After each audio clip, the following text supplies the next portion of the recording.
نحمدہ ونصلی علی رسولہ الکریم اما بعد فاعوذ باللہ من الشیطان الرجیم بسم اللہ الرحمن الرحیم۔ عالی مرتبہ احباب، جیسا کہ آپ لوگ جانتے ہیں کہ انجینئر کے بہت سارے اعتراضات میں سے ایک جو اعتراض وہ حضرت سیدنا بایزید بسطامی رحمہ اللہ کے حوالے سے کر رہا ہے کہ وہ فرماتے ہیں کہ میرا جھنڈا محمد کے جھنڈے سے بڑا ہے، تو اس پر وہ حضرت بایزید بسطامی رحمہ اللہ کو معاذ اللہ گمراہ کہتا ہے۔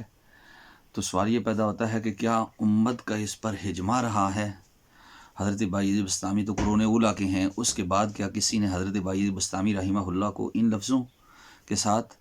یاد کیا یا اولیاء کرام کی صف میں گردانا ہے؟ اگر تو تذکرہ اولیاء کرام میں حضرت بایزید بسطامی کا نام ملتا ہے اور اکابر اولیاء میں ان کا اجلہ اولیاء میں نام ملتا ہے، تو اولیاء کرام کے ساتھ ادب کرنے والے بایزید بسطامی رحمہ اللہ کا بھی ادب کریں گے، اور اس عبارت کی تعویل ہوگی، توجیہ ہوگی۔ ایسے جملے کثیر تعداد میں جو شتیہات میں سے ملتے ہیں، وہ شتیہات پر محمول جو جملے ہیں ان کی توجیہ ضرور کی جائے گی۔ یہ بڑے بڑے اولیاء کرام نے کی ہے، اور عارف باللہ کا لقب آپ کو دیا گیا ہے، اور یہ صرف آپ نے ہی نہیں بلکہ حضرت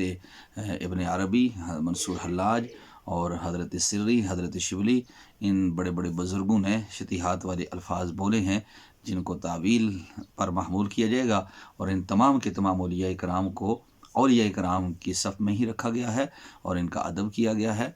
امت، نبی کریم صلی اللہ علیہ وسلم فرمایا لا تجتمع امتی علی الضلالہ، میری امت کبھی گمراہی پر جمع نہیں ہوگی۔ تو امت جس کو ولی مانتی ہے، تواتر کے ساتھ نکارہ خلق خدا کو، زمان خلق خدا کو نکارہ خدا سمجھو، تو